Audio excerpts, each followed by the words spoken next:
Hello, good morning बच्चों। आज हम क्वेश्चन नंबर 26 से आगे करेंगे। बच्चों, हमारे यूट्यूब चैनल एके शिक्षा निकेतन पे आप लोगों का बहुत-बहुत स्वागत है। जैसा कि हम पोषण से संबंधित ऑब्जेक्टिव क्वेश्चंस देख रहे थे, पिछले क्लास में हमने क्वेश्चन नंबर 1 से क्वेश्चन नंबर 26 तक करवाया था। यह आपका दूसरा और अंतिम पार्ट है। चलिए इसमें देखते हैं क्वेश्चन नंबर 26 से आगे।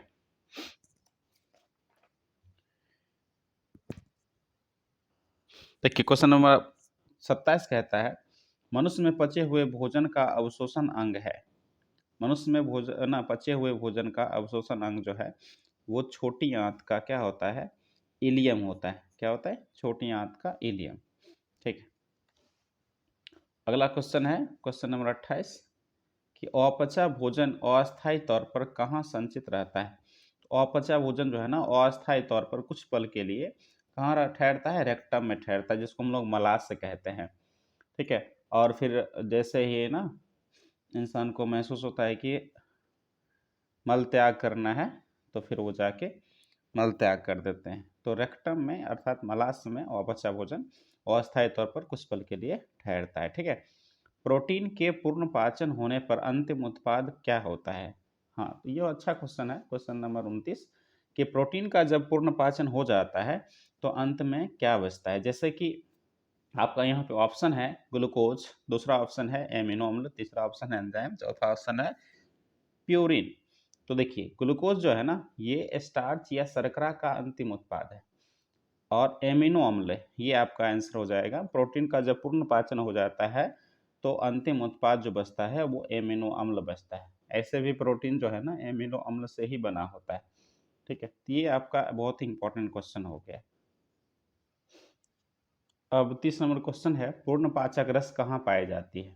देखिए पूर्ण पाचक रस जो है ना, ठीक है, ये अग्नाशय में पाई जाती है। कहाँ पाई जाती है? अग्नाशय में। देखिए देखिए अग्नाशय के बारे में कुछ अमेजिंग फैक्ट्स जान लीजिए जो सच्चाई है। ठीक है। अग्नाशय जो है पैनक्रियाज है, वो उसके बारे में कुछ इंपॉर्टेंट क्वेश्चन जो एग्जाम में पूछे जाते हैं और जा सकते ही हैं। ठीक है, इसलिए इसको भी देख लीजिए। अग्नाशय को हम इंग्लिश में पैनक्रियाज कहते हैं। यह एक मिश्रित ग्रंथि है। मिश्रित ग्रंथि क्यों है बच्चों? यह अंतःस्रावी ग्रंथि भी है और बहिःस्रावी ग्रंथि भी है। अंतःस्रावी ग्रंथि उसे कहते हैं जिसमें नलिकाएं नहीं पाई जाती है, नलिकाएं नहीं पाई जाती है और उससे हार्मोन स्रावित होता है। लेकिन बहिःस्रावी ग्रंथि उसे कहते हैं जिसमें नलिकाएं पाई जाती है और उससे एंजाइम स्रावित होती है। ये बात याद रखिएगा, बहुत इंपॉर्टेंट है। ठीक है। उसके बाद ये अंतःस्रावी ग्रंथि जो है, हार्मोन कौन कौन सा है जो पैनक्रियाज से स्रावित होती है? अग्नाशय से स्रावित होती है। ग्लूकोगोन अल्फा सेल से स्रावित होती है। ठीक है। इंसुलिन जो बीटा सेल से स्रावित होती है। सोमेटोस्टेनिन जो है गामा सेल से स्रावित होती है, और पीपी हार्मोन जो है वो पीपी सेल से स्रावित होती है। ठीक है। इस सब का अपना काम है। जैसे कि इंसुलिन का काम है हमारे भोजन में पाए जाने वाले चीनी की मात्रा, शर्करा की मात्रा को नियंत्रित करना। ठीक है। जब हमें ये इंसुलिन का काम है। इंसुलिन की खोज बेंटिंग ने किया था। और आपसे पूछा जाता है बहुत इंपॉर्टेंट काम कि हमारे रक्त में शर्करा की मात्रा को कंट्रोल कौन करता है, या चीनी का पाचन कौन करता है? तो इंसुलिन हार्मोन याद रखिएगा। ठीक है। अच्छा, जिस व्यक्ति को डायबिटीज हो जाता है उसमें इंसुलिन की कमी हो जाती है, जिस वजह से डायबिटीज होता है, और उसमें कौन सा अंग क्षतिग्रस्त होता है अगर पूछेगा तो आपको बोलना है अग्नाशय। और कौन सा कोशिका क्षतिग्रस्त होता है तो आप बोलोगे बीटा कोशिका। ठीक है। चलिए आगे। बहिःस्रावी ग्रंथि में एंजाइम स्रावित होता है, और इसमें आपको याद रखना है ताल या लात। अब देखिए टी से हो जाएगा ट्रिप्सिन, ए से हो जाएगा एमाइलेज, और एल से हो जाएगा लाइपेज। ठीक है। और ट्रिप्सिन जो है वो प्रोटीन का पाचन करता है, इमाइलेज जो है वो आपका वसा का पाचन ये कार्बोहाइड्रेट का पाचन करता है, और लाइपेज जो है वो वसा का पाचन करता है। ठीक है। तो ये था आपका किसके बारे में? अग्नाशय के बारे में कुछ महत्वपूर्ण जानकारी। ठीक है। आगे देखिए यहाँ पे इंसुलिन के बारे में देख लीजिए। इंसुलिन बीटा कोशिका से स्रावित होता है, और बीटा कोशिका जो है एक प्रकार का लैंगरहैंस कोशिका है। आपसे पूछा जाता है कि लैंगरहैंस कोशिका कहाँ पाई जाती है? ठीक है। तो लैंगरहैंस कोशिका जो है वो अग्नाशय में पाई जाती है। ठीक है। अब इंसुलिन की खोज किसने की? देखिए बेटिंग ने की, बेंटिंग ने की, और विश्व मधुमेह दिवस जो है वो 14 नवंबर को मनाया जाता है। वो क्यों मनाया जाता है? क्योंकि 14 नवंबर 1891 को उनका जन्म हुआ था और 1922 में उन्होंने इंसुलिन की खोज की थी। ठीक है, इस वजह से। तो आप इसका स्क्रीनशॉट लेके रख सकते हैं। हम आगे बढ़ते हैं। क्वेश्चन नंबर 31 है आपका कि यकृत में पाई जाने वाली कोशिकाएं कौन सी नहीं है। देखिए, यकृत में हेपेटिक कोशिका पाई जाती है, जिसकी वजह से हम यकृत के अध्ययन को हेपेटोलॉजी भी कहते हैं। यकृत में कुफर कोशिका भी पाई जाती है। ठीक है, यकृत में पित्त कोशिका भी पाई जाती है और लैंगरहंस कोशिका भी हमने आपको समझाया था। लैंगरहंस कोशिका अग्नाशय में पाई जाती है। ठीक है, ये यकृत में नहीं पाई जाती है, तो आपका राइट आंसर हो जाएगा ऑप्शन नंबर डी। ठीक है, चलिए क्वेश्चन नंबर 32 है, मनुष्य में चीनी का पाचन कौन करता है या नियंत्रण कौन करता है? अभी हमने आपको समझाया था। ठीक है, कौन करता है? ग्लूकोगॉन, सॉरी ये माय मिस्टेक, इंसुलिन करता है। कौन करता है? इंसुलिन। ठीक है, उसके बाद लंबे समय तक शराब पीने से हेपेटाइटिस बी एवं सी संक्रमण हो जाता है और ज़्यादा कोशिका ना कॉपर की मात्रा हो जाए हमारे शरीर में, तभी क्या होता है, एक हमारे शरीर में रोग देखने को मिलता है। वो कौन सा रोग है, आपसे क्वेश्चन पूछा जा रहा है। ठीक है, तो देखिए ऑप्शन है आपका यकृत सिरोसिस, दूसरा ऑप्शन है टीबी, तीसरा है मम्पस और चौथा है ऑल।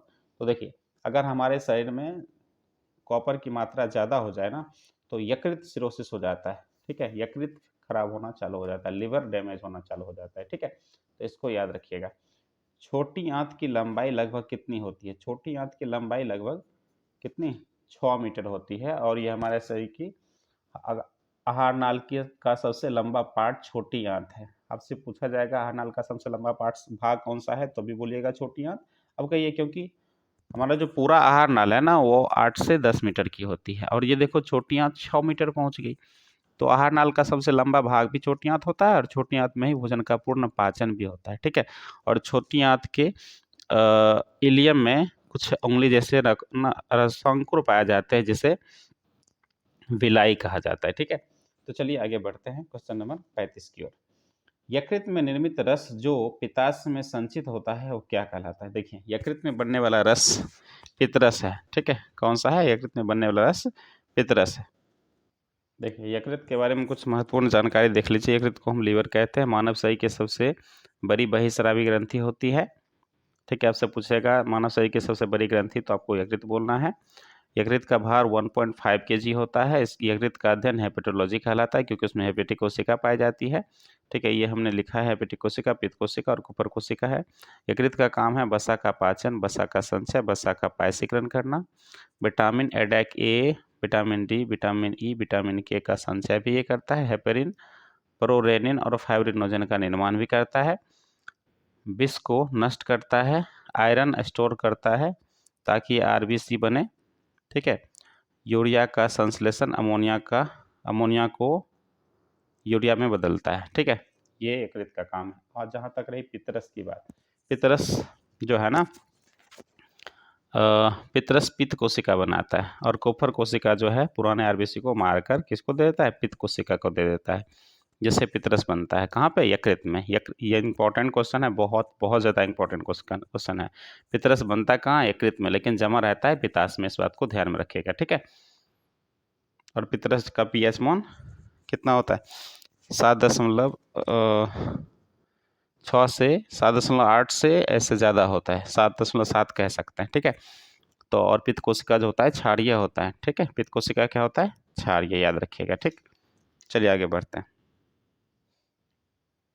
अब यहाँ पे क्वेश्चन है आपका, क्वेश्चन क्या है कि पित्तरस का पीएच मान कितना होता है?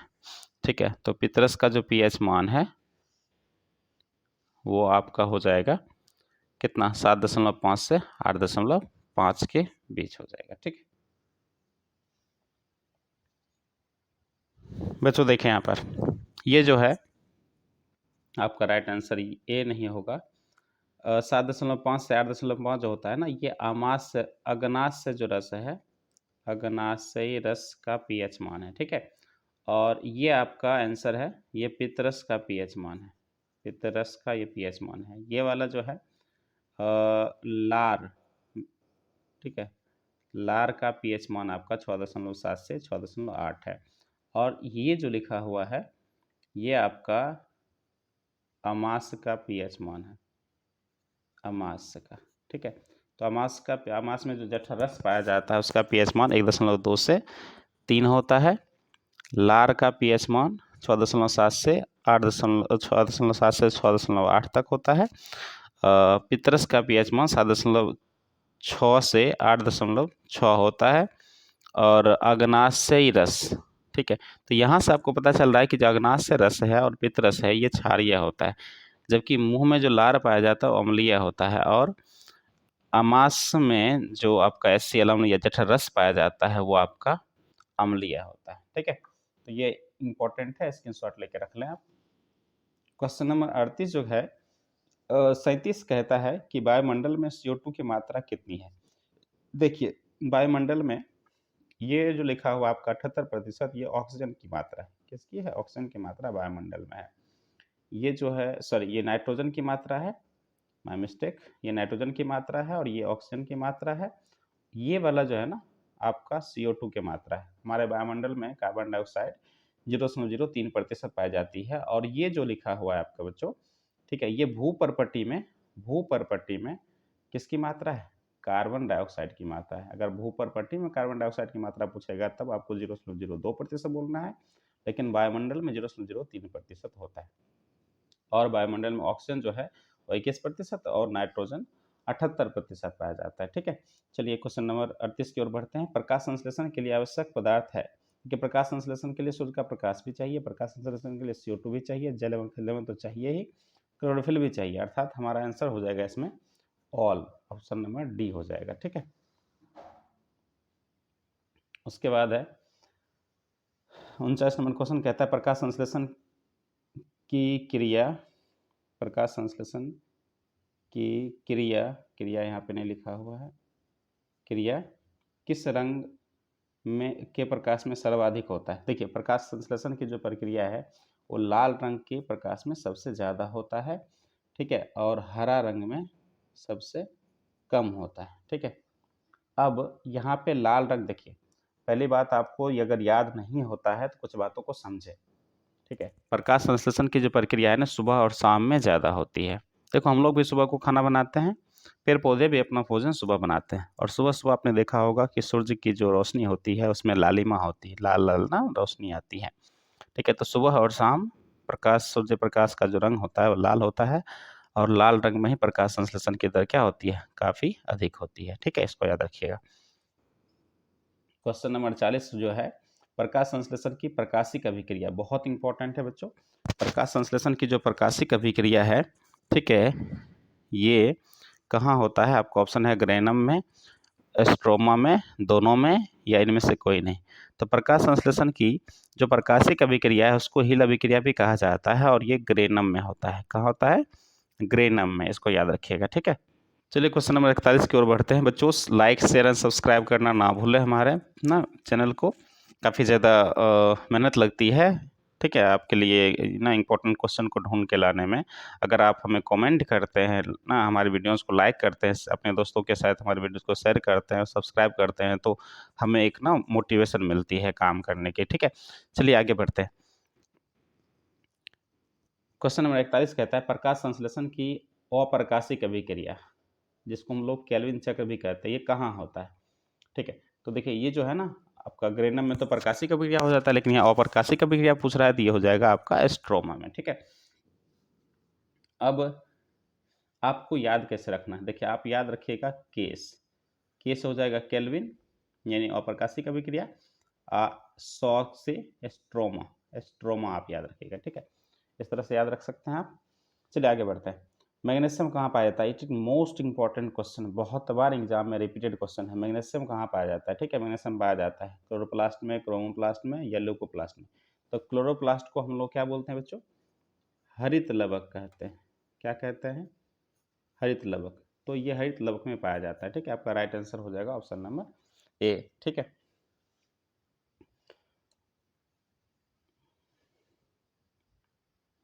कुछ इंपॉर्टेंट बातों को देख लीजिए। देखिए, हरे पेड़ पौधे जो होते हैं उसमें हरी पत्ती पाई जाती है और हरी पत्ती को प्रकाश संश्लेषी अंग कहते हैं। क्या याद रखना है आपको?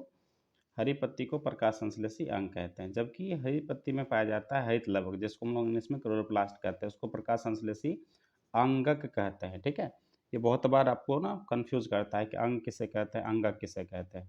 और फिर हरित लवक के अंदर पाया जाता है पर्णहरित, जिसको हम लोग क्लोरोफिल कहते हैं। ठीक है, तो क्लोरोफिल को हम प्रकाश संश्लेषी इकाई कहते हैं। अब देखिए ना, ये मैंने संक्षिप्त में कुछ बनाने की कोशिश की, ये परफेक्ट फिगर नहीं है, बस समझने के लिए हमने बना दिया। देखिए, अगर एक तरह से कोशिका को देखिएगा, जिस तरह कोशिका में जो कोशिका द्रव होता है, ये जो खाली वाला पार्ट, उजला वाला पार्ट दिख रहा है, तो ऐसा जो होता है ना, पाया जाता है हरित लवक में। ठीक है, इसको हम लोग स्ट्रोमा कहते हैं, ये स्ट्रोमा है। लेकिन ये पर्टिकुलर ये बीच वाला जो आपको ना, ये मैंने थोड़ा इस तरह से ना रंग दिया है, ये जो है ग्रेनम में है। तो ये ग्रेनम में जो होता है आपको कौन सा होता है, प्रकाशिक अभिक्रिया होता है ना, प्रकाशिक अभिक्रिया होता है। लेकिन स्ट्रोमा में जो होता है ये अप्रकाशिक अभिक्रिया होता है। ठीक है, ये आपका इम्पोर्टेंट था। हाँ, और हरित लवक में क्या पाया जाता है, Mg, मैग्नीशियम धातु पाया जाता है, जिसकी वजह से पेड़ पौधा में ये क्षमता होता है कि वो प्रकाश संश्लेषण की प्रक्रिया कर सके। ठीक है, तो आप इसका एक स्क्रीनशॉट ले लें और याद रखिएगा कि प्रकाश संश्लेषी अंग किसे कहते हैं, प्रकाश संश्लेषी अंगक किसे कहते हैं, प्रकाश संश्लेषी इकाई या केंद्र किसे कहते हैं। ठीक है, कहाँ पे प्रकाशिक अभिक्रिया होता है, कहाँ पर अप्रकाशिक अभिक्रिया होता है। ठीक है, ये भी आप याद रखिएगा। ठीक है, चलिए आगे बढ़ते हैं। अब है हरे पेड़ पौधे को हम क्या कहते हैं। ऑप्शन है आपका ट्रांसड्यूसर, ऑप्शन है आपका स्वपोषी, ऑप्शन है आपका उत्पादक, और लास्ट ऑप्शन है आपका ऑल। ठीक है, देखिए प्रकाश संश्लेषण जो है ना, प्रकाश संश्लेषण में जो है पेड़ पौधे के अंदर क्या पाया जाता है, मैग्नीशियम पाया जाता है, जिसकी वजह से पेड़ पौधे में यह क्षमता होता है कि वह सौर ऊर्जा को, यानी प्रकाशीय ऊर्जा को रासायनिक ऊर्जा में बदले। मैं जो बात बोल रहा हूँ बहुत बहुत ज़्यादा इंपॉर्टेंट है बच्चों। ठीक है, प्रकाश संश्लेषण में जो प्रकाश की अभिक्रिया है ना, या सौर ऊर्जा है, उसको हरे पेड़ पौधे जो है वो किस में बदल देता है, रासायनिक ऊर्जा में बदल देता है। इस वजह से हम क्या कहते हैं, हरे पेड़ पौधे को ट्रांसड्यूसर कहते हैं। तो ये आपका सही है। उसके बाद हरे पेड़ पौधे अपना भोजन स्वयं बना लेते हैं। ठीक है, वो किसी अन्य जीव पर आश्रित नहीं रहते हैं प्रकाश संश्लेषण प्रक्रिया द्वारा, इसलिए हम हरे पेड़ पौधे को स्वपोषी कहते हैं। और हरे पेड़ पौधे जो हैं प्रकाश संश्लेषण की प्रक्रिया द्वारा क्या देते हैं, ग्लूकोज बनाते हैं ना, कार्बोहाइड्रेट अपना भोज्य पदार्थ, वो साथ साथ बन जाता है ऑक्सीजन, जो पूरे पृथ्वीवासी के लिए बहुत ही ज़्यादा जरूरी है। तो आपका आंसर क्या हो जाएगा, हरे पेड़ पौधे को तो हम ट्रांसड्यूसर भी कहते हैं, क्योंकि ये प्रकाशिक अभिक्रिया ना, प्रकाशिक क्या बोलते हैं, ऊर्जा को रासायनिक ऊर्जा में बदलता है। इस वजह से इसे हम हरे पेड़ पौधे को ट्रांसड्यूसर कहते हैं। उसके बाद हरे पेड़ पौधे को स्वपोषी कहते हैं, क्योंकि हरे पेड़ पौधे प्रकाश संश्लेषण प्रक्रिया द्वारा अपना भोजन स्वयं तैयार कर लेते हैं। और हरे पेड़ पौधे को हम लोग उत्पादक भी कहते हैं, क्योंकि वो हमारे लिए क्या चीज़, ग्लूकोज और किसका, ऑक्सीजन का उत्पादन करता है। ठीक है, इसलिए हरे पेड़ पौधे को हम क्या कहते हैं, ट्रांसड्यूसर, स्वपोषी और उत्पादक तीनों कहते हैं। ठीक है, तो आपका राइट आंसर क्या हो जाएगा, ऑप्शन नंबर डी हो जाएगा। ठीक, आगे प्रकाश संश्लेषण में सौर ऊर्जा को किस ऊर्जा में बदला जाता है। अभी मैंने बताया था प्रकाश संश्लेषण को में सौर ऊर्जा को रासायनिक ऊर्जा में बदला जाता है। ठीक है, ये भी काफ़ी ज़्यादा इंपॉर्टेंट क्वेश्चन है। आगे क्वेश्चन नंबर 45 है, प्रकाश संश्लेषी इकाई। अभी मैंने बताया था ना बच्चों, प्रकाश संश्लेषण अंग किसे कहते हैं, अंगक किसे कहते हैं, इकाई किसे कहते हैं, अभी बताया था आपको। तो बताइए, इसका जवाब दीजिए। तो प्रकाश संश्लेषी इकाई किसको कहा जाता है, पत्ती को, क्लोरोप्लास्ट को, या पर्णहरित को। ठीक है, तो बच्चों हमने बताया था ये आपका प्रकाश संश्लेषी अंग है पत्ती। हरित लवक जो है वो अंगक है। ठीक है, और इसको हम लोग इकाई या केंद्र कहते हैं। ठीक है, तो आपका हो जाएगा पर्णहरित जो क्लोरोफिल कहलाता है, वो आपका हो जाएगा प्रकाश संश्लेषी इकाई या प्रकाश संश्लेषी केंद्र हो जाएगा। ठीक है, तो आपका राइट आंसर हो जाएगा ऑप्शन नंबर सी हो जाएगा। ठीक, आगे बढ़ते हैं। 46 नंबर कहता है, हरे पेड़ पौधे को हरा रंग कौन प्रदान करता है। हरे पेड़ पौधे को हरा रंग हरित लवक प्रदान करता है, बहुत इंपॉर्टेंट है। ठीक है, आप याद रखिएगा, हरे पेड़ पौधे को हरा रंग हरित लवक प्रदान करता है, क्योंकि उसमें क्या पाया जाता है, क्लोरोफिल पाया जाता है। ठीक है, और ये इस वजह से होता है क्योंकि हरे पेड़ पौधे ना प्रकाश के हर रंग को क्या करता है, अवशोषित कर लेता है, लेकिन हरे रंग को परावर्तित कर देता है। इस वजह से पेड़ पौधे जो हैं हरे दिखते हैं। ठीक है, आगे बढ़ते हैं। क्वेश्चन नंबर 47 कहता है पृथ्वी पर समस्त ऊर्जा का मुख्य स्रोत। अच्छा देखिए, पृथ्वी पर समस्त ऊर्जा का मुख्य स्रोत जो है वो सूर्य है, क्योंकि सूर्य देखिए सबसे ज़्यादा तो ना घास हो जाता है, लेकिन घास किससे ऊर्जा प्राप्त करता है? घास जो ऊर्जा ऊर्जा प्राप्त करता है सूर्य प्राप्त करता है। तो पृथ्वी पर जितनी भी ऊर्जा है ना उसका मेन सोर्स जो है वो सूर्य है। कई बार ये क्वेश्चन रिपीटेड है बच्चों, हर क्वेश्चन को काफ़ी ज़्यादा बारीकी से मैंने अच्छे ढंग से सोच समझ के लिया है। तो आप इस क्वेश्चन को, एक भी क्वेश्चन को स्किप नहीं कीजिएगा, अच्छे ढंग से पढ़ना, याद कर लीजिएगा, समझ लीजिएगा, क्योंकि आगे जब भी आप जाइएगा ना कॉम्पिटिशन में भी बहुत काम आएगा ये सारे क्वेश्चंस, और साथ ही साथ आपके बोर्ड एग्जाम के लिए काफ़ी ज़्यादा ना इम्पोर्टेंट हो जाता है। आगे है क्वेश्चन नंबर 48, प्रकाश संश्लेषण का मुख्य उत्पाद क्या है? देखिए, प्रकाश संश्लेषण का मुख्य उत्पाद जो है वो ग्लूकोज है। ठीक है, प्रकाश संश्लेषण का मुख्य उत्पाद क्या है? ग्लूकोज है। और प्रकाश संश्लेषण का जो उप तो प्रकाश संश्लेषण का देखिए ये समय रासायनिक समीकरण है। तो ये जो है CO2 प्राप्त करता है प्रकाश संश्लेषण पेड़ पौधे कहाँ से? वायुमंडल से। ठीक है, वायुमंडल से। और वायुमंडल में जो CO2 है वो आपका 0.03% होता है। जल एवं खनिज लवण प्राप्त करता है जमीन से। ठीक है, जमीन से प्राप्त करता है। सूर्य का प्रकाश जो है सूर्य से प्राप्त करता है। क्लोरोफिल जो है पत्ती में पाया जाता है, हरी पत्ती में। ये ग्लूकोज है जो मेन प्रोडक्ट है। और ये दोनों जो है आपका, ठीक है, वो सह उत्पाद कह लीजिए या फिर उप उत्पाद कह लीजिए। ठीक है, ये पाया जाता है। ये हमारे शरीर में ऊर्जा के लिए ज़रूरी है, और ये तो आप जानते ही हो ना, हमें सांस लेने के लिए ज़रूरी है। तो पेड़ पौधे जो है ना, क्या कहते हैं, देखिए ये जो ग्लूकोज बन रहा है ये रासायनिक पदार्थ है, जबकि ये लिया कौन सा है? सौर ऊर्जा, और बनाया क्या है? रासायनिक ऊर्जा। ठीक है, इसलिए हरे पेड़ पौधे को हम क्या बोलते हैं? ट्रांसड्यूसर कहते हैं। हरे पेड़ पौधे अपना भोजन स्वयं बना रहे हैं, उसका भोज्य पदार्थ क्या है? ग्लूकोज। ठीक है, ये एक मोनोसेकेराइड है, कार्बोहाइड्रेट है। ठीक है, और ये दोनों जो है साथ साथ बना लेते हैं। और जानते हैं आप, आपके लिए क्या जरूरी है? ऑक्सीजन जरूरी है सांस लेने के लिए। तो इस तरह से था। ठीक है बच्चों, अगर आपको इसका ना डिटेल्स में आंसर देखना है तो आप हमारे चैनल पे जाके सब्जेक्टिव का जो मैंने वीडियो डाला है पोर्शन चैप्टर का, वहाँ से आप जाके आप देख लें। ठीक है, ये तो ना ऑब्जेक्टिव का है, इसलिए हम जल्दी जल्दी में निकालेंगे। ठीक है, आगे बढ़ते हैं।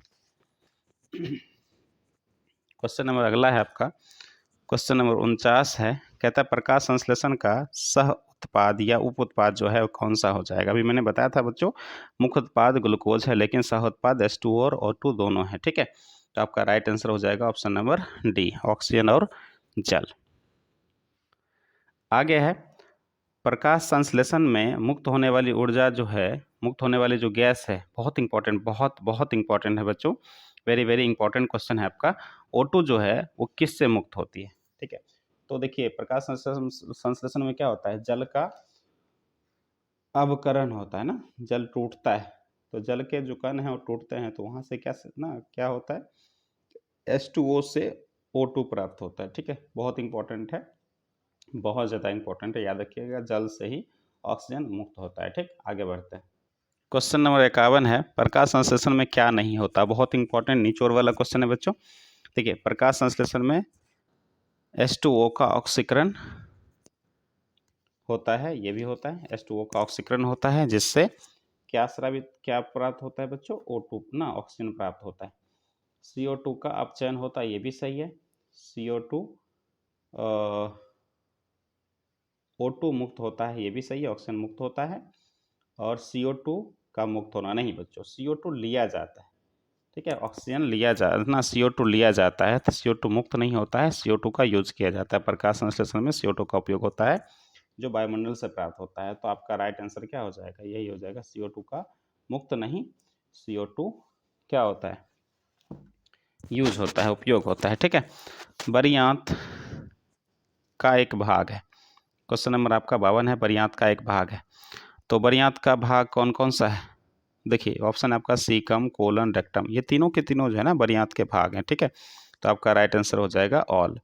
मृत जीवी को हम लोग क्या कहते हैं? देखिए, मृत जीवी अगर हमारे पृथ्वी पर ना पाया जाए ना, तो सारा जितना भी लाश वगैरह जो भी है, मरे हुए चीज़ जो हैं, या पेड़ पौधे ना जैसे पड़े रहेंगे, या जीव जंतु जो मृत हो जाते हैं, तो उसका शरीर वैसे ही पड़ा रहेगा, लाशों का ढेर पूरे पृथ्वी पर देखने को मिलेगा। ठीक है, इसलिए मृतजीवी बहुत ज़रूरी है। मृतजीवी क्या करते हैं? शरण गलाने का काम करते हैं, ठीक है? तो शरण गलाने को हम अपघटन कहते हैं, और अपघटन की प्रक्रिया चूँकि मृतजीवी कर रहा है, इसलिए हम उसे अपघटक कहते हैं। पिल्लू वगैरह जो होते हैं ना, सूक्ष्म जीव, जो भी आपके बैक्टीरिया हैं, हाँ, कवक हैं, तो ये सब क्या कहलाते हैं? आपके मृतजीवी, क्योंकि मृत जीव या फिर पेड़ पौधे से ही अपना भोजन घुलनशील अवस्था में प्राप्त करते हैं, ठीक है? देखा होगा आपने, रोड वगैरह पे कोई कुत्ता वगैरह मर जाता है तो उसमें क्या होता है? सूक्ष्म जीव लग जाता है, उसको शरण गलन यानी अपघटन कर देता है। इसलिए मृत जीवी को हम क्या कहते हैं? अपघटक कहते हैं, ठीक? गोबर छत्ता में कौन सा पोषण होता है बच्चों? गोबर छत्ता में मृतजीवी पोषण होता है, ठीक है? आगे है आपका, निम्न में से कौन सा सर्वाहारी नहीं है? ठीक है, तो देखिए, कुत्ता भी सर्वाहारी है, ठीक है? मनुष्य भी सर्वाहारी है, अमीबा ऑल्सो सर्वाहारी है बच्चों, ठीक है? कुत्ता भी सर्वाहारी है, मनुष्य भी सर्वाहारी है, अमीबा भी सर्वाहारी है। तो इसमें से हमारा आंसर जो हो जाएगा, नन ऑफ दीज हो जाएगा। इसमें से सब के सब सर्वाहारी हैं, ठीक है? 56 नंबर क्वेश्चन कहता है, अमीबा अपना भोजन किसकी सहायता से प्राप्त करता है? मोस्ट इंपॉर्टेंट क्वेश्चन है बच्चों, बहुत बार एग्जाम में पूछा गया है कि अमीबा अपना भोजन किसकी सहायता से प्राप्त करता है। तो देखिए, अमीबा जो है अपना भोजन ना कूटपाद या पादाब की सहायता से क्या करता है? प्राप्त करता है, ठीक है? भोजन रसदानी में भोजन रस और एंजाइम पाया जाता है, जिसकी सहायता से वो भोजन को पचाता है। भोजन रसदानी में ही भोजन का पाचन हो जाता है, जहाँ से पूरे शरीर में भोजन का वितरण हो जाता है। 57 नंबर कहता है, अमीबा में भोजन रसधानी में क्या पाया जाता है? तो भोजन रसधानी में भूतलन में भोजन पाया जाएगा, उसमें जल भी पाया जाता है, एंजाइम भी पाया जाता है, जिसकी सहायता से वहाँ पे भोजन का पाचन होता है, ठीक है?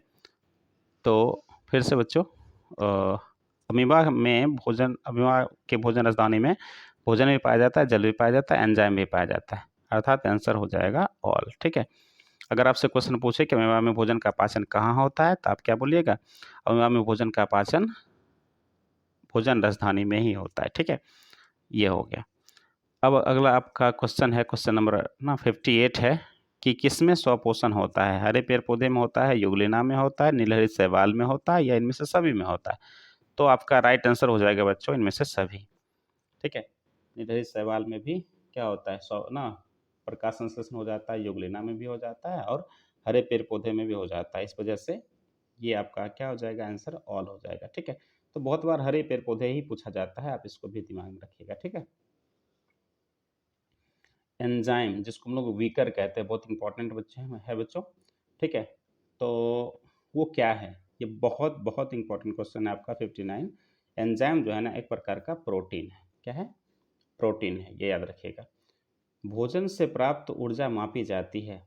देखिए, हमारे शरीर में जो भोजन से ऊर्जा प्राप्त होती है ना, उसको कैलोरी में मापी जाती है। हमारे शरीर में ऊर्जा केल्विन या जूल में नहीं मापी, ये जूल में या फिर ना इलेक्ट्रॉन वोल्ट में नहीं मापी जाती है। हमारे शरीर में जो ऊर्जा मापी जाती है, वो कैलोरी में मापी जाती है, ठीक है?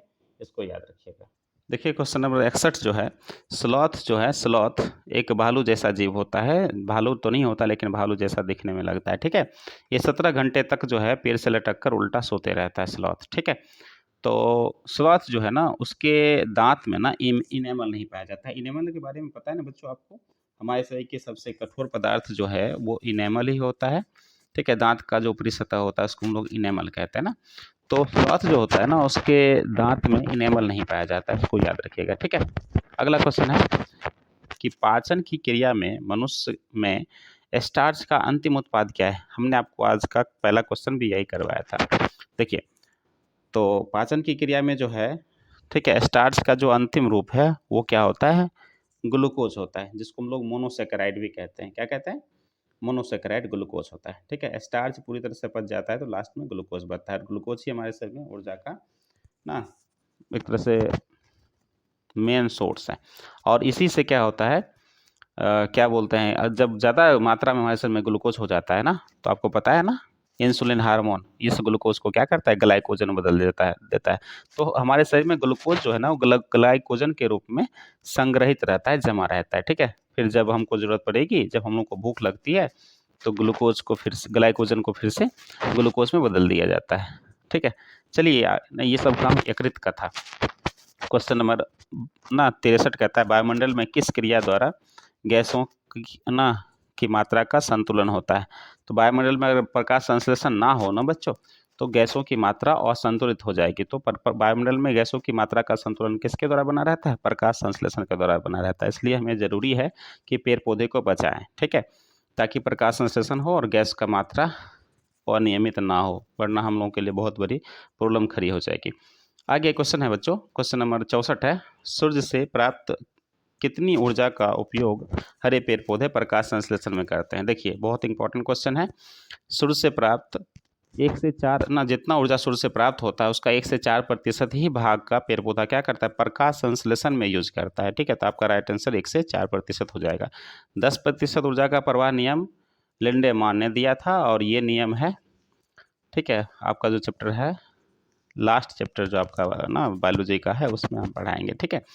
तो उसमें ध्यान नहीं देना है। प्रकाश संश्लेषण में जितना भी ऊर्जा पेड़ पौधा प्राप्त करता है उसका बस 1 से 4% ही प्रकाश संश्लेषण में यूज करता है, इसको आपको याद रखना है। क्वेश्चन नंबर 65 कहता है, निम्न में से कौन कीटभक्षी पौधा है? देखिए तो इसमें जो है ना, यूट्रिकुलेरिया, नीपेंथिक्स और डिस्कीडिया जो है, ये सब के सब क्या है? कीटभक्षी पौधा है, ठीक है।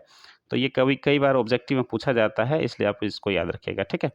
पूछ लेगा कौन ना कीटभक्षी है, तो उसमें तो एक ऑप्शन देता है, हमने यहाँ पे तीनों दे दिया है वही वाला, ठीक है, ताकि आपको सबका नाम याद हो जाए।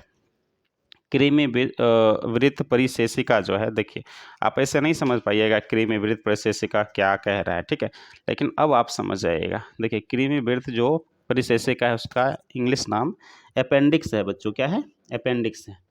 और अपेंडिक्स जो है वो किसका? पाचन तंत्र का एक भाग है। किसका भाग है? पाचन तंत्र का एक भाग है, ठीक है। ये पिछले साल ही आपको पूछा गया था कि परिशेषिका जो है किसका एक भाग है, तो आप याद रखिएगा परिशेषिका एक पाचन तंत्र का भाग है, ठीक है। परिशेषिका को हम लोग क्या बोलते हैं? अपेंडिक्स कहते हैं, अपेंडिक्स, ठीक है।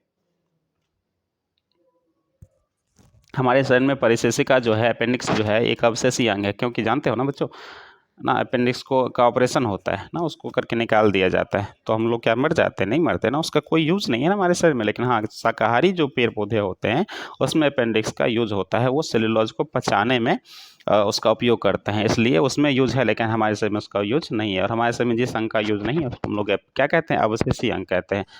तो ये जो है ना अपेंडिक्स, ये किसका? पाचन तंत्र का एक भाग है, ठीक है। तो आपका राइट आंसर क्या हो जाएगा? ऑप्शन नंबर ए, पाचन तंत्र का, ठीक है। 67 नंबर क्वेश्चन कहता है बच्चों कि अमरबेल के लत्ती में कौन सा पोषण होता है? ठीक है, अमरबेल के लत्ती में परपोषण होता है। क्या होता है? परपोषण। क्योंकि अमरबेल का जो लत्ती है ना बच्चों, ठीक है, यह किसी दूसरे पौधे पर उगता है और उसका जड़ जमीन पे नहीं होता है, उसी पौधे पे होता है, तो उसी पौधे से वो अपना भोजन प्राप्त कर लेता है, ठीक है। कभी अपने बबूल का पेड़ देखा होगा, बबूल के पेड़ पे पीला पीला ना लत्ती देखा होगा, वो अमरबेल का लत्ती है, ठीक है। और वो अपना भोजन किससे? बबूल के पेड़ से ही प्राप्त कर लेता है। बबूल के पेड़ में परपोषण होता है, ठीक है। उसके बाद पत्तियों के ऊपर जो पाए जाने वाला छिद्र है, ये भी कई बार पूछा गया है। पत्तियों के ऊपर पाए जाने वाले छिद्र को हम लोग क्या कहते हैं? रंध्र कहते हैं। रंध्र से ही ना O2 लिया जाता है, ऑक्सीजन, CO2 लिया जाता है, पेड़ पौधे CO2 लेते हैं ना, लेते हैं ना रंध्र की सहायता से, और O2 क्या करते हैं? वो छोड़ते हैं, ठीक है। तो ये काम किसका है? रंध्र का है। O2 ना CO2 लेते हैं और O2 छोड़ते हैं। थैंक यू फॉर वाचिंग बच्चों। मैंने आपको आज पोषण से संबंधित जो 10वीं का जो बायोलॉजी है उसका पहला चैप्टर है, उसका सारा ऑब्जेक्टिव मैंने करवा दिया। आपको अगर याद नहीं हुआ हो तो ना बार बार इसको क्या करें, एक दो बार और देख लें।